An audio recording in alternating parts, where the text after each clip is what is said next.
Assalamualaikum warahmatullahi wabarakatuh. Perkenalkan, nama saya Rohimah Fitri dari kelas 11A. Saya akan mempresentasikan tentang masa kelemahan sampai hancurnya Bani Umayyah I Damaskus. Yang pertama, akan saya bahas tentang faktor-faktor penyebab mundurnya Bani Umayyah I Damaskus. Yang pertama yaitu faktor internal. Sistem monarki yang dipakai oleh pemerintahan Bani Umayyah dalam proses peralihan kepemimpinan memberikan pengaruh paling besar terhadap faktor lemah dan hancurnya Bani Umayyah I. Putra mahkota yang diangkat menjadi khalifah pengganti khalifah sebelumnya masih kecil dan kurang profesional. Khalifah-khalifah tersebut tidak bisa melakukan kebijakan, bahkan tidak dapat memberikan satu pemikiran untuk perkembangan pemerintahan ke depan. Yang kedua yaitu faktor eksternal. Munculnya kekuatan Bani Abbasiyah ditandai oleh ahli sejarah sebagai persaingan politik terhadap Bani Umayyah I yang pada saat itu telah menurun hampir di semua wilayah kekuasaannya.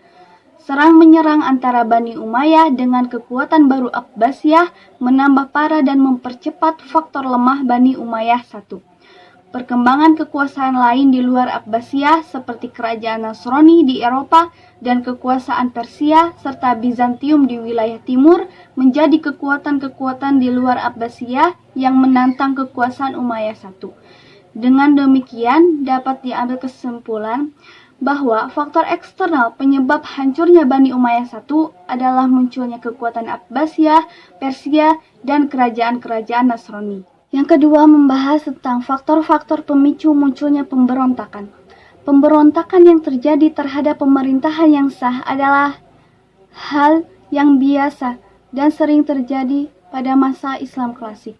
Mulai Bani Umayyah I sampai runtuhnya Khalifahan Turki Utsmani tahun 1816 sampai 1818 Masehi, ketika terjadi perang terbuka melawan pasukan NATO di Skandinavia.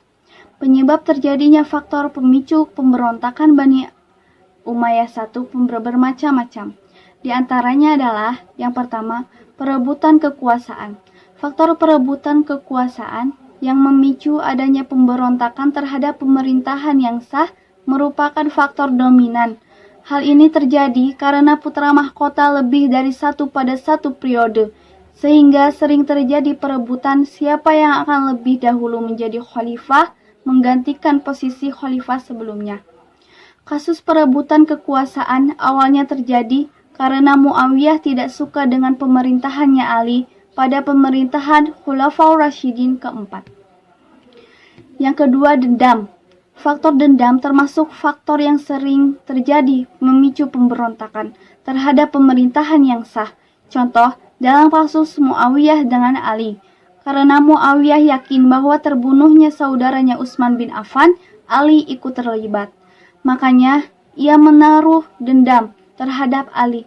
Muawiyah melakukan berbagai cara untuk menurunkan Ali dan pemerintahannya. Yang ketiga, harta kekayaan yang melimpah. Pemerintahan Islam abad klasik adalah pemerintahan yang kaya dengan harta. Hal ini disebabkan karena umat Islam pada masa itu selalu memenangkan perang, sehingga pemerintahan yang kalah harus bayar ghanimah kepada Islam. Karena di Baitul Mal tersimpan harta yang banyak, maka sering menjadi perebutan bagi umat Islam untuk berkuasa. Yang ketiga, membahas tentang kelebihan dan kekurangan Bani Umayyah I. Kekurangannya adalah yang pertama, memakai sistem peralihan kekuasaan monarki yang menyebabkan putra mahkota yang masih kecil dan tidak profesional menjadi khalifah. Yang kedua, banyak wilayah baru yang ditaklukkan tetapi tidak dibina secara intensif. Yang ketiga, banyak kasus penyelewengan dalam istana yang tidak ditindak dengan tegas oleh pemerintah, seperti korupsi dan nepotisme. Yang keempat, pengangkatan dua putra mahkota dalam 1 tahun pemerintahan yang terjadi pada Khalifah ke-12 Yazid bin Walid dan 13 Sulaiman bin Walid oleh masyarakat, bahwa hal yang terjadi seperti itu menunjukkan ketidaktegasan tegasan dari pemerintahan Bani Umayyah I. Kelebihannya adalah yang pertama, sikap berani dan tegas dan beberapa khalifah Bani Umayyah seperti Muawiyah, Marwan, Abdul Malik, dan Walid bin Abdul Malik. Yang kedua, sikap adil, jujur, dan religius dari Khalifah Umar bin Abdul Aziz. Yang ketiga, pola pengembangan budaya dengan pendekatan Arabisasi yang didukung oleh mayoritas masyarakat pada saat itu. Yang keempat, membahas tentang proses runtuhnya Bani Umayyah di Damaskus. Yang pertama, yaitu sikap tidak kesenangan masyarakat terhadap khalifah-khalifah Bani Umayyah. 1. Ketidaksenangan masyarakat Islam terhadap pemerintahan Bani Umayyah disebabkan oleh praktek-praktek rusaknya akhlak dari para khalifah melalui acara-acara seremonial yang dilaksanakan di dalam istana dengan alasan untuk menghibur para pembesar-pembesar istana. Acara tahunan tersebut dilakukan secara rutin.